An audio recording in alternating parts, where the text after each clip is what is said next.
जय महाराष्ट्र. मी अनिकेत पेंडसे. पुढच्या 30 मिनिटात आपण घेणार आहोत 50 बातम्यांचा आढावा. सुरुवात करूयात महावेगवान घडामोडींना.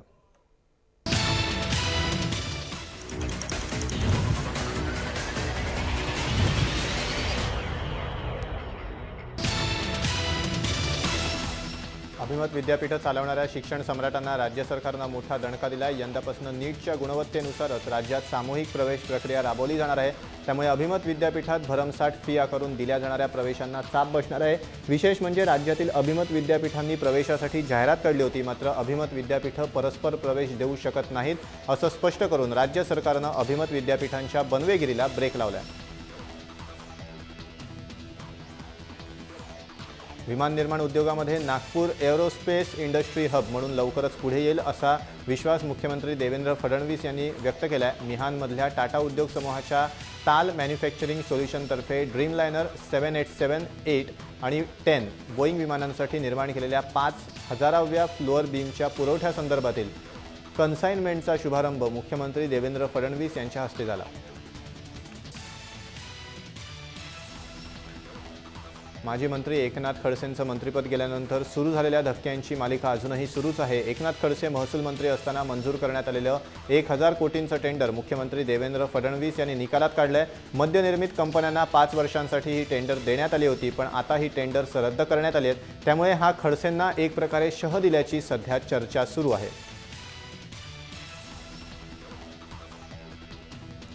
नाशिक जलयुक्त शिवार अभियानातील सर्व कामं वेळेत आणि दर्जेदार करण्यावर शासनाचा भर आहे. तथापि ज्या कामांच्या दर्जाबाबत लोकप्रतिनिधींकडून तक्रारी प्राप्त होतील त्यांची तातडीनं दखल घेऊन सखोल चौकशी केली जाईल. राज्य शासनाच्या महत्त्वाकांक्षी योजनेबाबत कोणत्याही प्रकारची तडजोड केली जाणार नाही असं प्रतिपादन जलसंधारण आणि राज्य शिष्टाचार मंत्री राम शिंदे यांनी केलं आहे.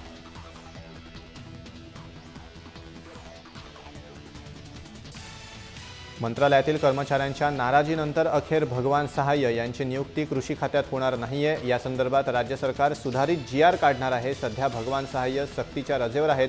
सहसचिव राजेंद्र घाडगे यांच्या मुलाच्या अंत्यविधीसाठी गेलेले असताना सुट्टीचा अर्ज कुठे आहे अशी विचारणा सहाय्य यांनी केली होती. या प्रकरणानंतर मंत्रालयातील कर्मचारी सहाय्य यांच्यावर चांगलेच नाराज झालेत. सणासुदीच्या काळात शिधापत्रिकेशिवाय खुल्या बाजारात नागरिकांना स्वस्त दरात तूर डाळ उपलब्ध करून देण्याचा निर्णय राज्य शासनाने घेतला आहे. त्याचा शुभारंभ डोंबिवलीतल्या डीमार्टमध्ये अन्न आणि नागरी पुरवठा राज्यमंत्री रवींद्र चव्हाण यांच्या हस्ते करण्यात आला. ही डाळ 95 रुपये प्रति किलो या भावानं मिळेल. तसंच विविध मॉल्समधून ही विक्रीसाठी ठेवण्यात आल्याचं चव्हाण यांनी सांगितलं. मराठवाड्याला टंचाईमुक्त करण्यासाठी गुजरातच्या धर्तीवर वॉटर ग्रीड योजना राबवण्याचा निर्णय घेण्यात आला आहे. राज्याचे पाणी पुरवठा मंत्री बबनराव लोणीकर यांनी ही माहिती दिली आहे. या योजनेसाठी 2 प्रस्तावही करण्यात आलेत. यंदा मराठवाड्यात 4000 टँकरनं पाणी पुरवठा करावा लागला. 700 कोटी रुपये पाणी टंचाईवर खर्च झाले. त्यामुळे मराठवाड्यातील दुष्काळ हटवण्यासाठी वॉटर ग्रीड योजना राबवण्यात येणार आहे.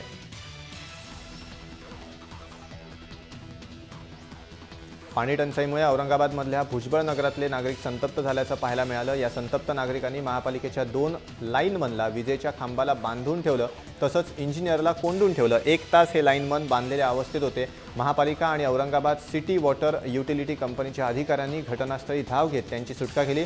महापालिकेच्या अधिकाऱ्यांनी योग्य दाबानं पाणी पुरवठा करण्याचं आश्वासन दिल्यानंतर त्यांची सुटका करण्यात आली.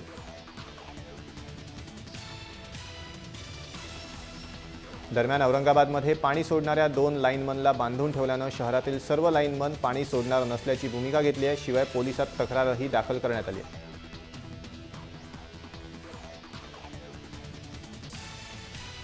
मुंबईतलं वातावरण बाप्पामय व्हायला सुरुवात झाली आहे. आज चिंचपोकळीच्या चिंतामणीचं मोठ्या थाटामाटात आगमन झालंय. या निमित्तानं चिंतामणीच्या स्वागतासाठी लाखो भाविकांची गर्दी पाहायला मिळाली. ढोल ताशांच्या गजरात लाडक्या बाप्पाला मंडपात विराजमान करण्यात आलं.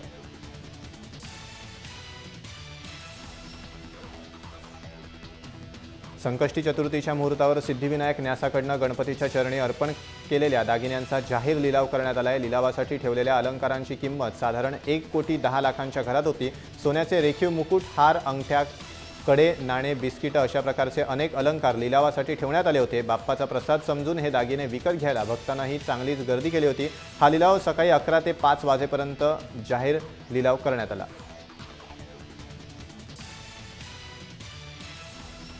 गणेशोत्सवादरम्यान कोकणात जाणाऱ्या चाकरमान्यांसाठी आणखी 38 जादा ट्रेन सोडण्याचा निर्णय कोकण रेल्वे आणि मध्य रेल्वे प्रशासनातर्फे जाहीर करण्यात आला। लोकमान्य टिळक टर्मिनस ते रत्नागिरी, लोकमान्य टिळक टर्मिनस ते करमाळी आणि करमाळी ते पनवेल या मार्गावर या विशेष गाड्या चालवण्यात येणार आहेत।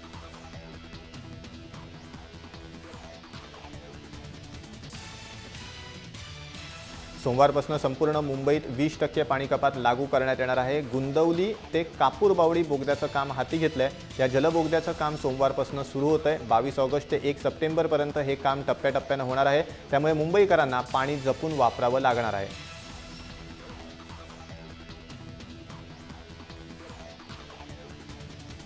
लोकसंख्या वाढवण्यासाठी हिंदूंना कोणी रोखलंय? हिंदूंनीही जास्त मुलांना जन्म द्यावा असं वादग्रस्त वक्तव्य सरसंघचालक मोहन भागवत यांनी केलंय। अलीगडमध्ये शिक्षक संमेलनात ते बोलत होते। या ठिकाणी आयोजित संमेलनात आग्रा, अलीगड आणि बरेली मंडळाच्या महाविद्यालयातले प्राध्यापक उपस्थित होते। त्यावेळी भागवत यांनी हे वादग्रस्त वक्तव्य केलं।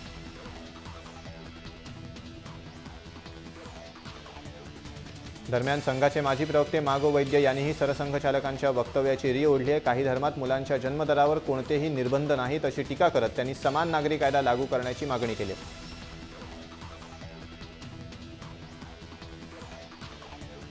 काश्मीर मुद्द्यावर पाकिस्तानचे लाड खपवून घेणार नाही, पाकिस्तानला सडेतोड उत्तर देऊ असा इशारा केंद्रीय गृहराज्यमंत्री हंसराज अहिर यांनी पाकिस्तानला दिलाय।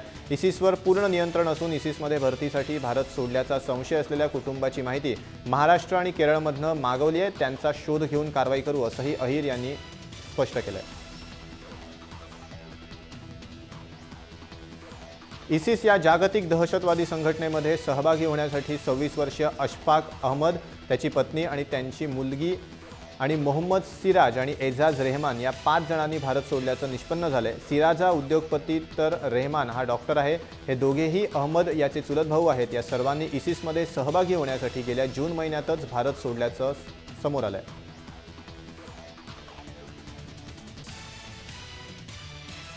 इसिसशी संपर्कात असल्याच्या संशयात अटक केलेल्या मोहम्मद हनीफला 23 ऑगस्टपर्यंत पोलीस कोठडी ठोठावण्यात आली आहे। इसिसशी संपर्कात असल्याच्या संशयावरून हनीफला मुंबई पोलिसांनी केरळमधून अटक केली होती। त्याच्या चौकशीत अनेक धक्कादायक खुलासे होत आहेत। हनीफ हा इंटरनेट कॉलिंगच्या माध्यमातून इसिसच्या संपर्कात होता अशी माहिती पोलीस सूत्रांनी दिली आहे। मालेगाव स्फोटातील मुख्य आरोपी साध्वी प्रज्ञा सिंह ठाकूरनं जामिनासाठी उच्च न्यायालयात धाव घेतली आहे। मालेगावमध्ये 2008 साली झालेल्या बॉम्बस्फोटाचा एटीएसनं केलेला तपास चुकीचा असल्याचा दावा करत साध्वी प्रज्ञा सिंह ठाकूर हिला आरोपमुक्त करण्याच्या NIAच्या निर्णयावर विशेष न्यायालयानं प्रश्नचिन्ह उपस्थित करत साध्वीला जामीन देण्यास नकार दिला होता। त्याविरोधात साध्वी प्रज्ञा सिंहनं उच्च न्यायालयात धाव घेतली।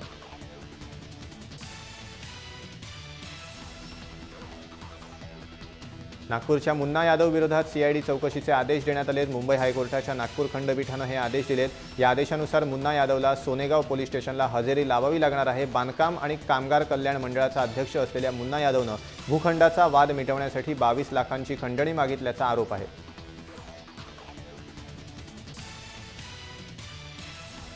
रस्त्यावरील खड्ड्यांमुळे पालघरमध्ये दोघांचा मृत्यू झालाय। खड्ड्यात अडकलेली बाईक काढणाऱ्या 2 तरुणांना डंपरनं उडवलं। खड्ड्यामुळे एकाच आठवड्यात तिघांचे बळी गेलेत तर 4 जण जखमी झालेत। त्यामुळे संतप्त ग्रामस्थांनी मनोर-वाडा भिवंडी मार्गावर रास्ता रोको केला। मनोर-वाडा भिवंडी मार्ग खड्ड्यांमुळे अपघातग्रस्त झालाय। सुप्रीम कंपनीच्या निकृष्ट कामामुळे 4 वर्षात या मार्गावर 141 जणांचा अपघाती मृत्यू झालाय।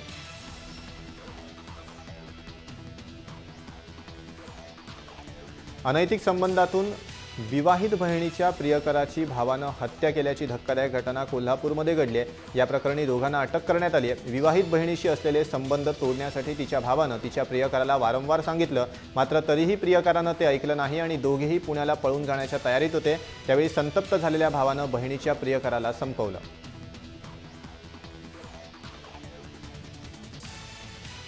विद्यार्थ्यांच्या शैक्षणिक क्षमता वाढाव्यात यासाठी नागपूर महापालिकेच्या शाळांना डिजिटल करण्यात येईल असं आश्वासन मुख्यमंत्री देवेंद्र फडणवीस यांनी नागपुरात दिलं आहे। केंद्रीय आहार वितरण प्रणालीमार्फत शालेय पोषण आहार वितरणाचा शुभारंभ आज मुख्यमंत्र्यांच्या हस्ते करण्यात आला। यावेळी मुख्यमंत्र्यांनी हे आश्वासन दिलं।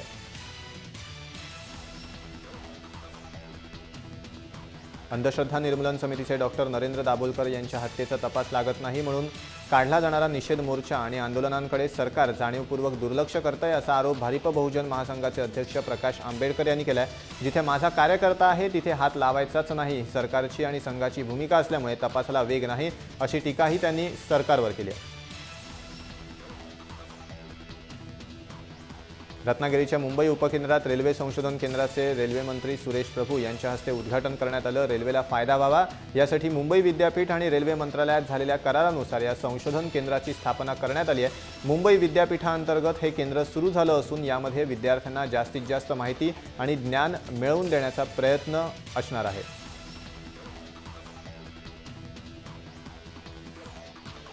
नाशिक पुणे नवीन रेल्वे मार्गाच्या कामाचं टेंडर 6 महिन्यात काढू असं आश्वासन केंद्रीय रेल्वे राज्यमंत्री मनोज सिन्हा यांनी नाशिकमध्ये दिलंय।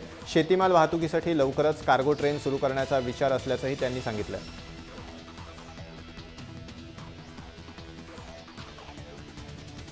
दहीहंडी सणावर सुप्रीम कोर्टानं उंचीचे निर्बंध आणलेत, त्यामुळे अनेक गोविंदा पथकात नाराजी व्यक्त होते। घाटकोपरमधल्या असलफा इथल्या यशवंत क्रीडा मंडळातही नाराजीचं वातावरण आहे। हे मंडळ गेली 27 वर्ष 8 ते 9 थर लावतात। दहीहंडीतून मिळणाऱ्या बक्षिसाची रक्कम हे वेगवेगळे सण उत्सव साजरे करण्यात वापरण्यात येते। मात्र सुप्रीम कोर्टाच्या निर्णयामुळे गोविंदा पथकात नाराजी निर्माण झाली।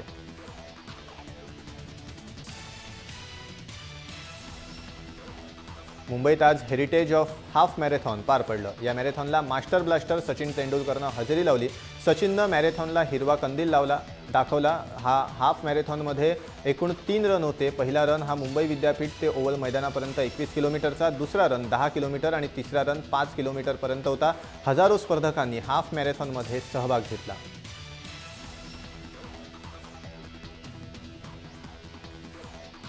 अल्पवयीन चालकांना आणि त्यांच्या हाती गाडीच्या किल्ल्या देणाऱ्या पालकांना चपराक लागवणारा आदेश उच्च न्यायालयानं दिलाय। बेदरकारपणे गाडी चालवल्याप्रकरणी अल्पवयीन मुलाविरोधात दाखल गुन्हा रद्द केला जावा असं वाटत असेल तर 50,000 रुपयांचा दंड भरण्याचा आदेश उच्च न्यायालयानं दिले।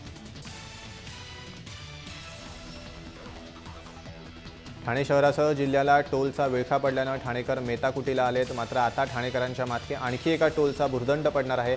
ठाणे ते बोरिवली या प्रवासाला पर्याय म्हणून टिकुजिनीवाडी ते बोरिवली दरम्यान संजय गांधी उद्यानातनं बांधण्यात येणाऱ्या प्रस्तावित भुयारी मार्गासाठी टोल लावण्याचा निर्णय राज्य सरकारनं घेतलाय। त्यामुळे या 10 मिनिटांच्या प्रवासासाठीही ठाणेकरांच्या खिशाला कात्री लागणार आहे।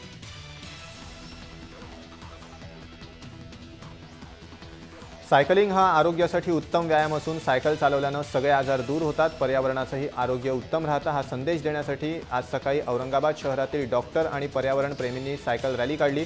जवळपास 200 डॉक्टर आणि पर्यावरण प्रेमी या रॅलीत सहभागी झाले। यात सहभागी झालेल्या डॉक्टरांनी तब्बल 100 किलोमीटर सायकल चालवून पर्यावरण आणि मानवी आरोग्य जपण्याची हाक दिली।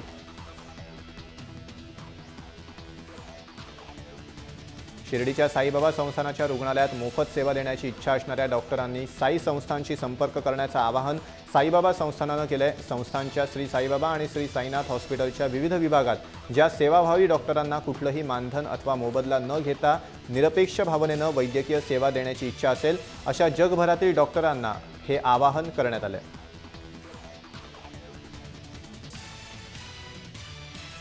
मृत्यूचा सापळा अशी ओळख असलेल्या मुंबई गोवा महामार्गावर सध्या सिंधुदुर्ग जिल्ह्यात खड्ड्यांचं साम्राज्य पसरलंय। खड्ड्यांमुळे या महामार्गावर नुकताच दोघांचा बळी गेलाय।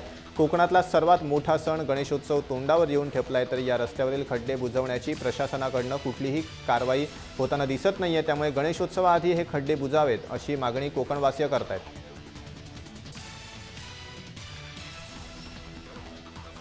नवी मुंबईत भरतीचं पाणी शहरात येऊ नये यासाठी शहरातील खाडीकिनारी 11 होल्डिंग पॉन्ड बांधण्यात आलेत। मात्र मँग्रोव्ज आणि गाळामुळे या पॉन्डचा आकार कमी होत चाललाय। मँग्रोव्जमुळे साफसफाई करण्यामध्ये अडथळा निर्माण होतोय। 10 वर्षांपासून हा विषय न्यायालयात प्रलंबित असून याविषयी वेळेत मार्ग निघाला नाही तर भविष्यात मोठी भरती आल्यास भरतीचं पाणी शहरात येण्याची भीती व्यक्त केली जाते। उबर टॅक्सीत प्रवास करणाऱ्या परदेशी तरुणीचा विनयभंग करणाऱ्या चालकाला सांताक्रूज पोलिसांनी शुक्रवारी रात्री अटक केली आहे। शेहबाज शेख असं याचं नाव आहे। गुन्ह्याची तक्रार पोलिसात झाल्याचं कळल्यानंतर तो पळून जाण्याच्या तयारीत असतानाच पोलिसांनी त्याच्या मुसक्या आवळल्या। न्यायालयानं त्याला पोलीस कोठडी सुनावली।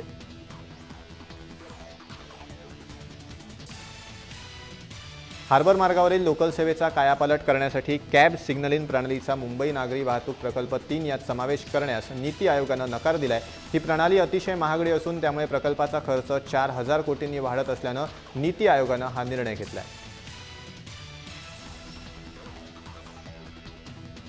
खरीप हंगामात मूग, तूर, उडीद डाळींच्या पेरणीत वाढ झाली आहे। देशात सर्व प्रकारच्या डाळींची एकूण 136 लाख हेक्टर क्षेत्रावर लावणी झाली आहे। गेल्या वर्षीच्या तुलनेत यात 36 लाख हेक्टरनं वाढ झाली असून यंदा डाळींचं उत्पादन 20 दशलक्ष टन इतकं होण्याचा अंदाज आहे।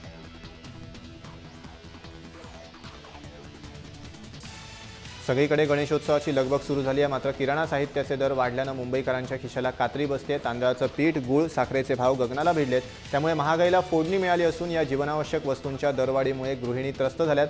साहित्यांच्या दरात वाढ झाल्यानं मुंबईकरांना खर्चात कपात करत बजेट सांभाळावं लागतंय।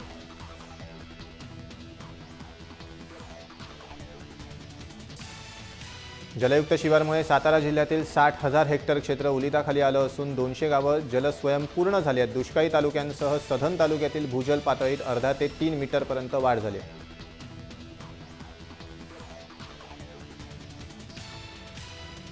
कल्याण आणि डोंबिवली रेल्वे स्थानक आणि स्कायवॉक परिसरात बसणाऱ्या फेरीवाल्यांविरोधात सोमवारपासून धडक कारवाई करण्यात येणार आहे। त्यासाठी रॅपिड ॲक्शन फोर्सचीही मदत घेतली जाणार असल्याची माहिती पालिका आयुक्त ई रवींद्रन यांनी दिली आहे। ही कारवाई करताना कामचुकार अधिकारी आणि कर्मचाऱ्यांवर कारवाई करूच, त्यासोबतच कारवाई थांबवणाऱ्यांवरही गुन्हे दाखल करू असा इशारा रवींद्रन यांनी दिला आहे। शहनाईच्या सुरेल सुरांनी प्रत्येक भारतीयांच्या मानावर गारूड घातलेल्या शहनाईचे बादशाह भारतरत्न बिस्मिल्ला खान यांची आज पुण्यतिथी। बिस्मिल्ला खान यांचा जन्म 21 मार्च 1916 रोजी बिहार इथे झाला होता, तर 21 ऑगस्ट 2006ला त्यांचा मृत्यू झाला। सनई हे भारतीय सुशीर वाद्य जगप्रसिद्ध करण्यात त्यांची महत्त्वाची भूमिका होती। 2001 साली बिस्मिल्ला खान यांना सर्वोच्च अशा भारतरत्न पुरस्कारानं गौरवण्यात आलं होतं।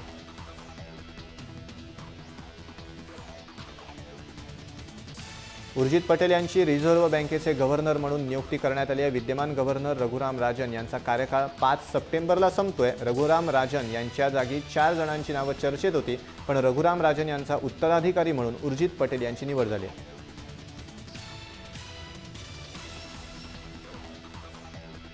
शैक्षणिक प्रवेश प्रक्रिया पारदर्शक आणि सुटसुटीत करण्याच्या दृष्टीनं केंद्रीय मनुष्यबळ विकास मंत्रालयानं बदल करण्यासाठी पहिलं पाऊल टाकलंय। पुढच्या वर्षापासून प्रवेश आणि बदल्यांसाठी नवी ऑनलाईन नियमावली अस्तित्वात आणण्यासाठी केंद्रीय शिक्षण मंत्री प्रकाश जावडेकर यांनी नुकतीच मंत्रालयाच्या अधिकाऱ्यांची उच्चस्तरीय बैठक घेतली आहे।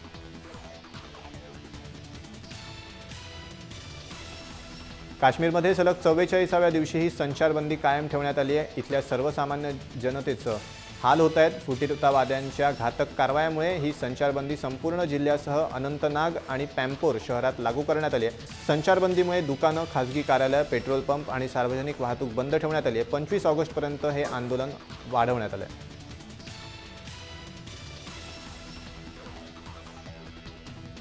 देशातील शाळा आणि उच्च शैक्षणिक संस्थांमध्ये जवळपास 8 ते 10 लाख शिक्षकांची पदं रिक्त आहेत, अशी माहिती केंद्रीय मानव संसाधन राज्यमंत्री महेंद्रनाथ पांडे यांनी दिली आहे। 1976 नंतर शिक्षण धोरणात कसलाही बदल करण्यात आलेला नाही, त्यामुळे सरकार शिक्षकांची नियुक्तीसाठी खास धोरण तयार करत असल्याची माहिती पांडे यांनी दिली आहे।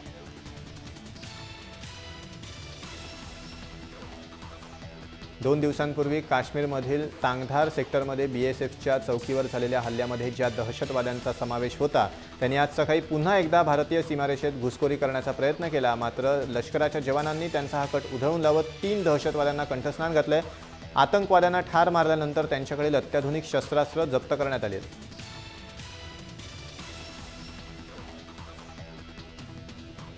जिओनीनं eLife S6 हा स्मार्टफोन लॉन्च झालेल्या स्मार्टफोनच्या किमतीत 3,000 रुपयांची कपात केली आहे। जिओनीनं हा स्मार्टफोन 19,999 रुपयात लॉन्च केला। या स्मार्टफोनला गोरिल्ला ग्लाससह 5.5 इंचाचा डिस्प्ले तर 3 GB रॅम आणि 32 GB इंटरनल स्टोरेज देण्यात आलं आहे। या स्मार्टफोनला 13 मेगापिक्सेलचा रेअर कॅमेरा आणि 5 मेगापिक्सेलचा फ्रंट कॅमेरा देण्यात आला आहे।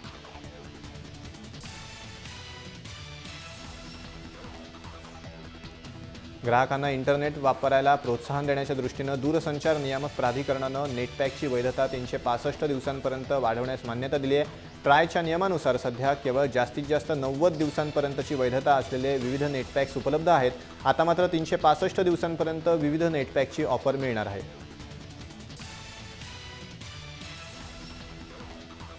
एकेकाळी आघाडीच्या सर्च इंजिन कंपन्यांपैकी एक असणाऱ्या याहूची ओळख लवकरच संपुष्टात येण्याची चिन्ह आहेत. कधीकाळी $12,500 कोटी बाजार मूल्य गाठलेल्या याहूची अवघ्या $483 कोटी विक्री होण्याचं वृत्त आहे. व्हेरिझोन कम्युनिकेशन ही कंपनी याहू खरेदी करणार आहे. विशेष म्हणजे 2008 मध्ये याहूसाठी मायक्रोसॉफ्ट तब्बल $4,400 कोटी मोजायला तयार होतं.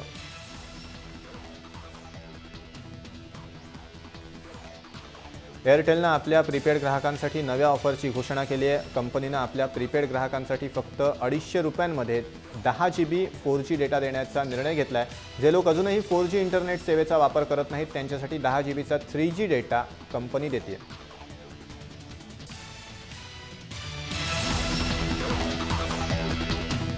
या बातमीसह महाफास्टमध्ये वेळ झाली इथेच थांबण्याची. ताज्या अपडेट्ससाठी तुम्ही पाहत राहा जय महाराष्ट्र, थेट अचूक बिनधास्त.